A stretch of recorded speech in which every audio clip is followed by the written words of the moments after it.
తాత నాన్నమ్మ సమాధికి దండం పెట్టుకొని, మా అన్న ప్రసాద్ మంచు సమాధికి దండం పెట్టుకొని కొంచెంసేపు కూర్చొని మనసులో ఉండేది మనసులో వాళ్ళని ప్రార్థించుకొని, ఇవన్నీ ఎందుకు జరుగుతున్నాయో తెలియట్లేదు, ఆ సాయిబాబా మీద ఒట్టుగా జరగకూడదు, దీనికి ఎందుకని నాకు పరిష్కారం తెలిస్తే బాగుంటుంది అని తెలుసుకుంటాను, తెలుసుకునేంత వరకు ఆగను ఎందుకు ఇదంతా అనేది. అండ్ జస్ట్ ఒక స్టూడెంట్స్ కోసం అండ్ ఇక్కడున్న లోకల్ ప్రజల కోసం ఈ ప్రైవేట్ హాస్టల్స్ మీద జరిగే అన్యాయాలు వీటిని నేను క్వశ్చన్ చేశాను, మెసేజ్ చేశాను. దానికి ఈరోజు నన్ను హైదరాబాద్ ఇంట్లో రానియకుండా ప్రయత్నించడం నా పిల్లలు ఉండగా, అలాగే మా అమ్మగారి బర్త్డే రోజున వచ్చి ఆ చక్కెర పోయడం, మళ్ళీ నేను ఊర్లో ఆలగడ్డకి వెళ్ళిన వెంటనే మా అమ్మని బ్రెయిన్ వాష్ చేసి ఇక్కడ సైన్ పెట్టమని, ఆవిడకి ఏం తెలుస్తుంది, సైన్ టైప్ చేసుకుని సైన్ చేయమంటే చేస్తారు ఆవిడ పాపం.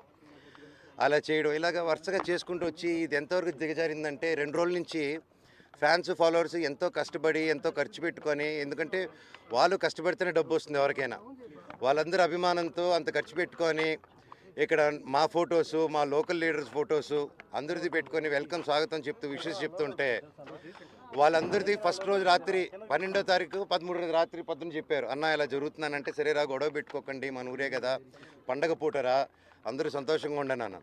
మళ్ళీ నెక్స్ట్ రోజు వచ్చి మేము వస్తున్నామని తెలియగానే మళ్ళీ హోర్డింగ్లు వేశారు.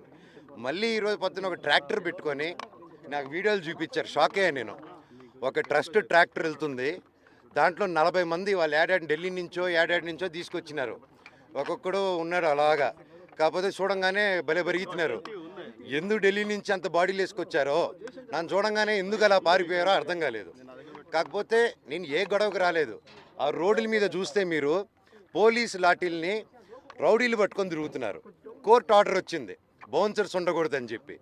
క్యాంపస్ సెక్యూరిటీ ఉంటే ఓకే, క్యాంపస్లో ఆర్మీ ఆఫీసర్స్ ఉన్నారు, గొప్ప గొప్ప సెక్యూరిటీ సిబ్బంది ఉంది, వాళ్ళందరికీ రెస్పెక్ట్ నాది. కాకపోతే వీళ్ళెవరో బయట నుంచి రౌడీలు తీసుకొచ్చేసి కేవలం నేను సిఐ గారి మాట, ఎస్ఐ గారి మాట, డిఎస్పీ గారి మాట, పోలీస్ సిబ్బంది మాట వినే నేను ఈరోజు వెనక తిరిగి వెళ్తున్నాను మర్యాదతో.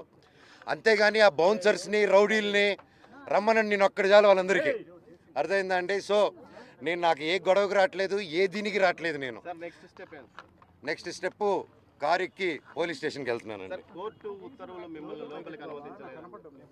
నాకు రాలేదండి, నాకు I didn't receive it at. నేను ఈరోజు వస్తే నాకు జిరాక్స్ కాపీ ఇచ్చారు ఎస్ఐ గారు, ఆయన చూపిస్తున్నారా అది నాకు ఇవ్వండి సార్ అంటే తీసుకొని బయలుదేరాను నేను. అది నేను చెప్తానండి, స్టేషన్లో చేసిన తర్వాత మీకు కాపీ ఇస్తాను.